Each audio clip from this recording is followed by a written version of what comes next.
Hi ஷோல் welcome to Eden Aquatics. இன்னைக்கு நம்ம வந்து பார்த்திங்கன்னா சென்னா கிளர்த்தியோட ப்ரீடிங் வீடியோ தான் பார்க்க போகிறோம். ஸோ வந்து நம்ம ரீசெண்டாக கொஞ்சம் கிளர்த்திஸை வந்து பாண்ட் பண்ணோம், குரூப் பாண்டிங்கில் பண்ணோம். ஸோ அந்த குரூப் பாண்டிங்கில் வந்து பார்த்திங்கன்னா நம்மளுக்கு வந்து ஒரு பேர் கிடச்சிது.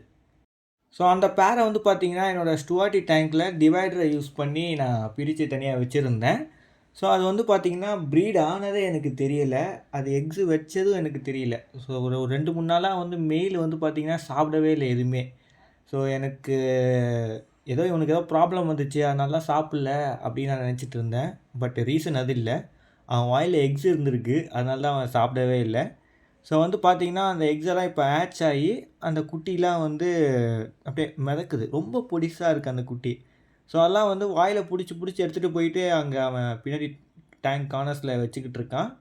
ஸோ அவனோட இடத்துல கொண்டு வச்சுட்டு இருக்கான். ஸோ அந்த குட்டியை நான் உங்களுக்கு ஃபோக்கஸ் பண்ணுறேன். அது ரொம்ப குட்டியாக இருக்குது. ஸோ அதனால் வந்து கொஞ்சம் ஃபோக்கஸ் கொஞ்சம் கஷ்டமாக இருக்குது பண்ண. முக்கால்வாசி ஃபோக்கஸே ஆக மாட்டேங்குது அது கேமராவில். நான் வந்து இது இங்கே ஹக் பண்ணி எக்ஸை லே பண்ணுறது அதெல்லாம் வந்து மிஸ் பண்ணிட்டேன் ஷோ. நானே அதை வந்து பார்க்கல. ஸோ எனக்கு தெரிஞ்சு நைட் டைமில் நடந்திருக்குன்னு நினைக்கிறேன். ஸோ நைட் டைம் வந்து லைட் ஆஃப் பண்ணியிருப்பேன். அப்போ வந்து பார்த்திங்கன்னா பண்ணியிருப்பாங்க.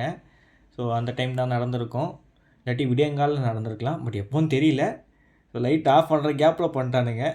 ஸோ வந்து பார்த்திங்கன்னா மெயில் தான் ஃபுல் கார்டிங்கில் இருக்குது. ஃபுல்லாக அந்த குட்டியை பிடிச்சிட்டு எடுத்துகிட்டு போய் வைக்கிறது அது இதுன்னு. ஃபீமேல் வந்து பக்கத்து டேங்கில் ஸ்டுவார்ட்டி இருக்குல்ல, அவனை பார்த்து முறைச்சிட்ருக்கு. அண்ட் ஸோ இல்லை ஹைலைட் என்னென்னா, ஸ்டுவார்ட்டி வேறு அந்த சைட்லேருந்து ஏதோ பண்ணிக்கிட்டு இருக்கு. எனக்கு அது என்னன்னு புரியல. நானும் அவன் ஏன் அந்த மாதிரி பண்ணுறான்ற மாதிரி ஒரு ஒரு வித்தியாசமான ஒரு பிஹேவியர். என்னென்னா அந்த இடத்துல ஏதோ சாப்பிட கிடைக்குது போல் அவனுக்கு. அந்த இடத்துல அவனால் நவரவே வர முடியல. அந்த இடத்துல ஸ்மெல் பண்ணிகிட்டு இருந்தான். ஸோ எனக்கு அப்போது தோணிச்சு, என்னென்னா இவனும் கொஞ்சம் எக்ஸ்ட்ரா சாப்பிட்ருப்பானோன்னு தோணுது. எனக்கு சரியாக தெரியல. பட் இவன் ஏதோ கொஞ்சம் கொஞ்சம் அப்பப்போ ஏதோ எடுத்து மென்ற மாதிரியே ஒரு ஃபீல் இருந்தது எனக்கு. ஸோ இப்போ வந்து பார்த்திங்கன்னா இந்த டேங்க்கில் இருக்க ஸ்டுவார்ட்டியை பிரிச்சாகணும். ஸோ இந்த டேங்க்கு ஃபுல்லாகவே இப்போ இவங்களுக்குன்னு கொடுத்துடணும். இன்னும் எத்தனை குட்டி இருக்குது அளவாக இருக்குன்றது எனக்கு தெரியல. இதுக்கு ஹைலைட் என்னென்னா, இதுக்கு நல்ல நான் ஒரு வாட்டர் சேஞ்ச் வேறு பண்ணிட்டேன். ஸோ அதில் நான் எத்தனை உறிஞ்சி எடுத்தேன்னு எனக்கே தெரில. ஸோ திடீர்னு ப்ரீட் ஆகிட்டானுங்க. ஸோ திடீர்னு ப்ரீட் ஆகி திடீர்னு குட்டி இருக்குது. நான் இதெல்லாம் எதிர்பார்க்கவே இல்லை. ஸோ இப்போ வந்து பார்த்திங்கன்னா குட்டி அங்கே நீந்துறதை நீங்கள் வந்து பார்க்கலாம். ரொம்ப புதுசாக தான் இருக்கும். ரொம்ப வெள்ளை கலரில் இருக்குது, குட்டியாக வெள்ளை கலரில் இருக்குது. அங்கே ஓரத்தில் கீழே டேங்க் ஓரத்தில் இருக்கு பாருங்கள், அந்த கார்னர்ஸில் தான் அதுங்க வந்து இப்போது பேபிஸை வச்சிட்ருக்கு. ஸோ இப்போ மெயிலோட வாயில் வந்து பார்த்திங்கன்னா குட்டி இருக்குது. இதுங்க வந்து பார்த்திங்கன்னா மவுத் ப்ரூடர்ஸ் தான். பட்டு சிக்லெட்ஸ் மாதிரி குட்டிங்க நல்லா வளர்ந்து பெருசாகிற வரைக்கும் வாயிலே வச்சுக்கிற மாதிரிலாம் இருக்காது. இது ஜஸ்ட்டு கொஞ்ச நாள் மட்டும்தான் மவுத் ப்ரூடிங் பண்ணும், ஓகேங்களா. ஸோ எக்ஸ் எல்லாம் ஃபுல்லாக வாயில் தான் இருந்தது. அண்ட் அதுக்கப்புறம் வந்து குட்டிங்க வந்து முக்கால்வாசி வாயில் வச்சுருக்கு, முக்கால்வாசி அங்கே ஓரத்தில் போட்டு வச்சுருக்கு. ஸோ அப்படி தான் போயிட்டுருக்கு. அண்ட் ஷோல் இப்போ என்னால் வந்து குட்டியை கரெக்டாக ஃபோக்கஸ் பண்ண முடியாமல் இருந்தது. ஸோ இந்த இலை மேலே இருக்க இந்த ஒரு குட்டியை பாருங்கள். ஸோ இதை வந்து பார்த்திங்கன்னா என்னால் கொஞ்சம் கரெக்டாக ஃபோக்கஸ் பண்ண முடியுது. ஸோ எந்த அளவுக்கு இருக்குதுன்றதை பாருங்கள். அண்ட் ஷோல் இவன் இருக்கான் பாருங்கள், இவனை பிரித்தே ஆகணும். இவன் சைடு எட்டி பார்த்துக்கிட்டே இருக்கிறான். எனக்கு என்ன நடக்குதுன்னு இந்த கியூரியாசிட்டியில் எட்டி பார்க்குதா இல்லை என்னன்னு தெரியல. ஸோ இவனை பிரித்தே ஆகணும். ஸோ வாங்க ஷோல், இனி இவனை பிரித்து நான் டே 2ல் உங்களை சந்திக்கிறேன். ஸோ டே 2 வந்து பார்த்திங்கன்னா ஸ்டுவார்ட்டியை நவுத்திட்டேன். ஸோ ஃபுல் டேங்க் இப்போ இவங்களுக்கு தான். ஸோ இந்த டேங்க்கில் வந்து இப்போது மார்னிங் நான் ஷூட் பண்ணிகிட்ருக்கேன். அது வந்து பார்த்திங்கன்னா அந்த கார்னர்ஸில் இருக்குது. மண்ணும் வெள்ளை கலரில் இருக்கா, ஸோ குட்டியும் வெள்ளை கலரில் இருக்கா, அதனால் வந்து கிளியராக நம்மளால் பார்க்க முடியலை. அண்ட் லைட் ஆன் பண்ணி நான் உங்களுக்கு காட்டுறேன்னு வச்சுக்கோங்களேன், எனக்கே அது தெரிய மாட்டேங்குது. கேமராலாம் சுத்தமாக தெரியாது. ஸோ எனக்கே வந்து டார்ச் லைட் அங்கே அடிக்கும்போது லைட்டாக தான் தெரியுது, சின்ன சின்னதாக அசையுது, அவ்வளோதான். ஸோ அங்கே தான் இருக்குது. ஸோ இது வந்து டே 3ல் எப்படி இருக்குதுன்றதை நம்ம பார்ப்போம்.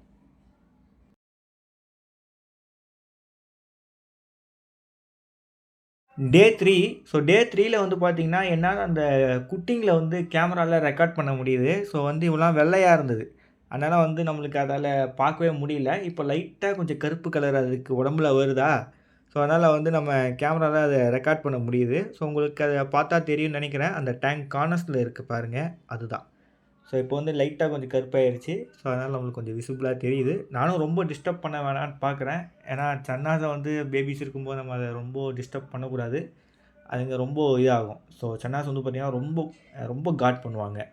அதனால் நம்ம ஜஸ்ட்டு காட்டிட்டு நம்ம அடுத்த டேக்கு போயிடலாம், ஓகேங்களா.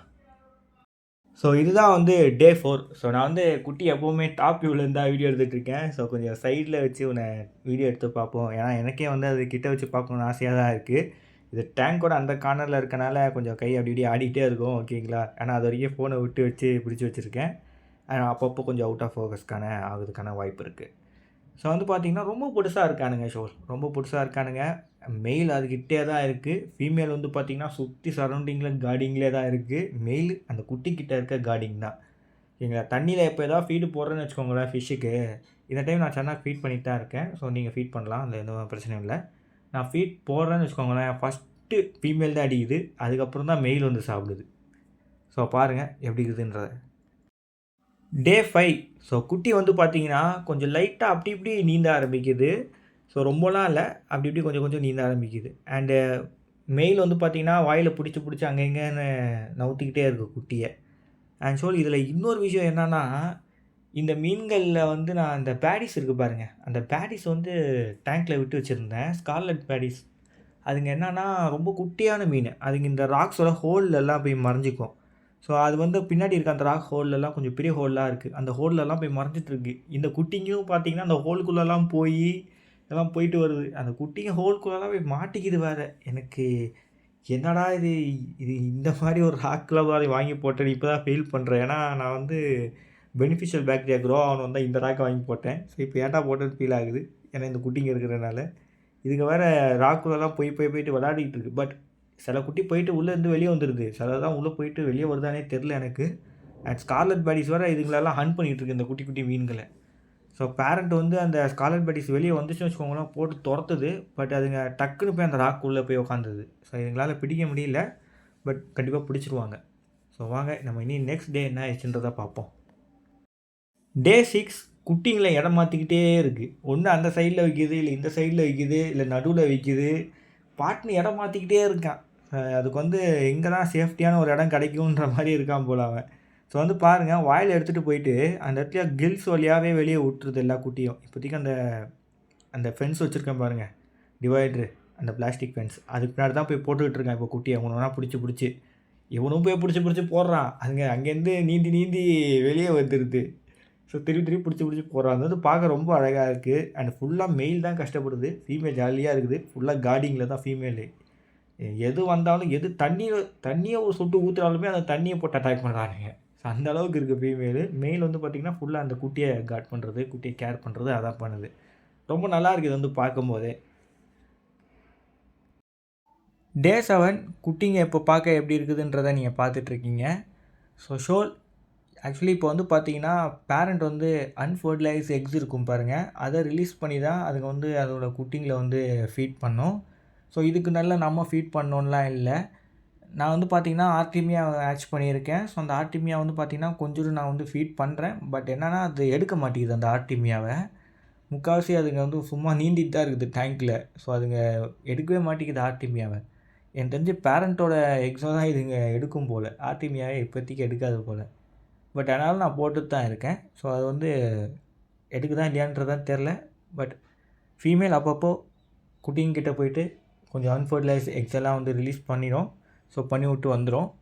ஸோ அதை நான் வந்து ரெக்கார்ட் பண்ண முடியல, ஆனால் டக்குன்னு போட்டு டக்குன்னு வந்துடுது.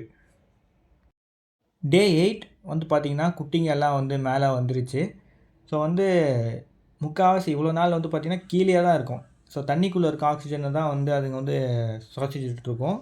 ஸோ வந்து இப்போது சர்ஃபேஸ்லேருந்து ஏர் எடுக்குது. அண்ட் அதே சமயம் தண்ணிக்குள்ளேருந்து அதுங்களால் எடுக்க முடியும். ஓகேங்களா. ஸோ இப்போ வந்து தண்ணிக்கு மேலே வந்து பார்க்குறது ரொம்ப அழகாக இருக்குது. அண்டு நல்லாயிருக்கு. மெயில் வந்து பார்த்திங்கன்னா இப்போ இடம் மாற்றிட்டாரு, அங்கேருந்து இங்கே கொண்டு வந்துட்டார். அவர் அப்படி தான் மெயில் இடம் மாற்றிக்கிட்டே இருப்பார், அங்கே எங்கேன்னு போய் அவருக்கு எங்கே இருக்கணுமோ அங்கே இருக்கணும் குட்டி, அப்படி தான். ஸோ குட்டியோடைய டே பை டே குட்டியோட கவுண்ட்டும் கம்மியாகிட்டே வருது. ஃபுல்லாக மெயில் தான் பார்க்குறது தவிர ஃபீமேல் இப்போது ஃபீடுக்கும் வர மாட்டேங்குது, அன்ஃபர்டிலைஸ் எக் ரிலீஸ் பண்ண வர மாட்டேங்குது, ஸ்டாப் பண்ணிருச்சு அது. ஸோ என்ன நடக்க போகுதுன்னு தெரியல. நான் இப்போவும் ஆர்டிமியா தான் கொடுக்குறேன், ஆர்டிமியாவும் கண்டுக்கவே மாட்டேங்குது குட்டிங்க. டே 9 ஃபீமேல் வந்து பார்த்திங்கன்னா அன்ஃபர்டிலைஸ் எக்ஸை ரிலீஸ் பண்ணுறத ஸ்டாப் பண்ணிருச்சு. ஸோ அதனால் வந்து குட்டிங்க கொஞ்சம் கொஞ்சமாக கம்மியாகிட்டே இருக்குது அதுங்களோட கவுண்ட்டு. ஸோ ரிலீஸ் பண்ணுதா எனக்கு தெரியல, நான் அதை அப்போ பார்க்குறதே இல்லை. ஃபர்ஸ்ட் டைம் அதுங்க ரொம்ப புதுசாக இருக்கும்போது போய் ரிலீஸ் பண்ணிச்சு, அதோட அவ்வளோதான். அதுக்கப்புறம் வந்து அதுங்க ஸ்டாப் பண்ணிச்சு தான் நினைக்கிறேன் ஃபீமேலு. ஒருவேளை அதுக்கிட்ட இல்லை போல் ரிலீஸ் பண்ணேன். நானும் நல்லா ப்ரோட்டீன் உள்ள ஃபுட்டு தான் தினம் ஃபீட் பண்ணுறேன். ஸோ ஸோ வந்து அதுக்கிட்டே இப்போ இல்லை போல் அன்ஃபர்டிலைஸ் எக். என்னன்னு கதைன்னு தெரில. ஸோ குட்டிங்க வந்து ரொம்ப பசிக்குது போல் அதுங்களுக்கு. நானும் ஆர்டிமியாவை கொடுக்குறேன், சாப்பிட்டும் தொலைய மாட்டேங்குது அதுங்க. அதை ஒரு மைண்டே இல்லை. அதுக்கு முன்னாடி தான் மூஞ்சி முன்னாடி தான் நீந்துது, அதை வந்து பிடிச்சி சாப்பிடவே மாட்டேங்குது அதை. ஸோ என்ன பண்ணுறதுன்னு தெரில எனக்கு. ஏன்னா இதுங்க அம்மா தான் ஏதோ வழி பண்ணி ஆகணும். ஸோ என்ன நடக்குதுன்றதை பொறுத்து இருந்து பார்ப்போம். டே 10. ஸோ வந்து பார்த்தீங்கன்னா குட்டிங்க வந்து ரொம்ப பசி எடுக்குது அதுங்க. அதுங்களுக்கு பசி எடுக்குது. அம்மா கிட்ட போயிட்டு அதுங்க வந்து அதோட மூஞ்சிக்கிட்ட போயிட்டு இடிக்குதுங்க குட்டிங்க. இப்படி இப்படி இடித்து தள்ளுது அம்மாவை. எனக்கு ஃபீடு கொடுங்கன்னு கேட்குற மாதிரியே இருக்குது போல் அது. அப்படி தான் இருக்குது. ஸோ நானும் இந்த டைம் ஆர்டிமியாவும் ஃபீட் பண்ணுறேன். அதுங்க வந்து அதையும் கண்டுக்க மாட்டேங்குது. அம்மாவும் ஃபீட் பண்ண மாட்டேங்குது. என்னன்னு தெரியல. மெயில் மட்டும் எல்லாத்தையும் ஒன்று ஒன்று பிடிச்சி அந்த இடத்துல போய் சேர்த்து வச்சுக்கிறாரு. மவுத் ப்ரீடிங் பண்ணி வச்சுக்கிறாரு அந்த இடத்துல. ஸோ எனக்கே கொஞ்சம் கஷ்டமாக தான் இருக்குது. ஸோ குட்டியும் இறந்துக்கிட்டே இருக்கும். ஸோ எனக்கு வந்து வெயிட் பண்ணி பார்ப்போம். இல்லாட்டி நான் நாளைக்கு வந்து பார்த்திங்கன்னா குட்டியை பிரிச்சிட போகிறேன். ஸோ பிரிச்சுட்டு என்னால் ரைஸ் பண்ண முடியுதான்றதை பார்ப்போன்றது தான். டே 11. 2 குட்டி தான் பேலன்ஸ் இருக்குது. இதுங்க வந்து பார்த்திங்கன்னா இன்றைக்கி நான் ஆர்டிமியா போட்டு அந்த 2 குட்டி எடுத்து சாப்பிட்டுச்சு. ஸோ எனக்கு இதுங்க சாப்பிடுது. அதனால் இதுங்களை பிரிச்சிடலான்னு தோணுச்சு எனக்கு. அட்லீஸ்ட் இந்த 2 குட்டியாச்சும் காப்பாற்றுவோன்னு இருந்தது எனக்கு. ஸோ இதை பிரிக்கும்போது மெயில் சரியான காண்டாயிட்டாங்க. போட்டு அந்த கண்டெய்னரை கடிக்கிறது, நெட்டை கடிக்கிறது. ஃபீமேல் வந்து பார்த்திங்கன்னா ஒரு மாதிரி ஒரு டென்ஷனில் ஓடுது. ஃபீமேல் ஓடி திருப்பி வந்து நெட்டை கடிக்குது, ஜம்ப் பண்ணி என் கையை கடிக்க வருது. ஸோ எப்படியோ கஷ்டப்பட்டு பிடிச்சிட்டு அதுக்கு 2த்தையும். ஸோ பிடிச்சி வந்து பார்த்திங்கன்னா நான் இப்போது கண்டெய்னரில் போட்டு வச்சுருக்கேன். அதெல்லாம் ரொம்ப எவ்வளோன்னு இருக்காங்க பாருங்களேன். சாப்பாடு தான் கொடுத்து தொலைய மாட்டேங்குது ஃபீமேலு. ஸோ செமி அடல்ட்டில் அதுங்களுக்கு என்ன பண்ணணும்னு தெரில குழந்தைங்கள வச்சுட்டு. அதனால் அதுங்களுக்கு ஃபர்ஸ்ட் டைம் இதுவரை அதுங்களுக்கு ஒரு ப்ரீடிங்கா. அதனால் கொஞ்சம் கொஞ்சமாக தான் இப்போ தான் கற்றுக்கும் அதுங்க. ஸோ ஃபுல் அடல்ட் ஆனதுக்கப்புறம் தான் அதுங்க வந்து ப்ரீடிங்கில் மாஸ்டர் ஆகும். ஸோ அப்போ தான் அது வந்து குட்டிங்களை கேர் பண்ண ஆரம்பிக்கும். ஸோ இந்த குட்டி தான் கொஞ்ச நாள் கழிச்சு எப்படி இருக்குதுன்றதை நீங்கள் பார்க்க போகிறீங்க. இந்த குட்டியோ பிரித்து எவ்வளோ நாள் இருக்குன்றது தெரியல. அதனால் நான் வந்து டே மென்ஷன் பண்ணல. ஓகேங்களா. ஸோ வந்து ஒரு 2 வாரம் இருக்குங்க. 2 வாரம் பிரித்து டோட்டலாக 2 வாரம் வச்சுருப்பேன். ஸோ ஆர்டிமியா தான் ஃபீட் பண்ணுறேன். நல்லாவே ஆர்டிமியாவை எடுக்கிறானுங்க ஜாலியாக. ஸோ வந்து இப்போ 2 குட்டி எந்த பிரச்சனையும் இல்லாமல் என்கிட்ட இருக்குது. அதுங்க வந்து திருப்பி ப்ரீட் பண்ணோம். பட் அது எப்போ பண்ணுன்றது தான் தெரியாது. ஸோ இதுக்கு இந்த நடுவில் நம்ம வந்து ஃபீமேலுக்கு நல்லா ஃபீட் பண்ணி அதோடய எக் கவுண்ட்டை முடிஞ்ச அளவுக்கு இன்க்ரீஸ் பண்ணோம். ஏன்னா அதுக்கிட்ட ரிலீஸ் பண்ண அன்ஃபர்டிலைஸ் எக்ஸ் இல்லை.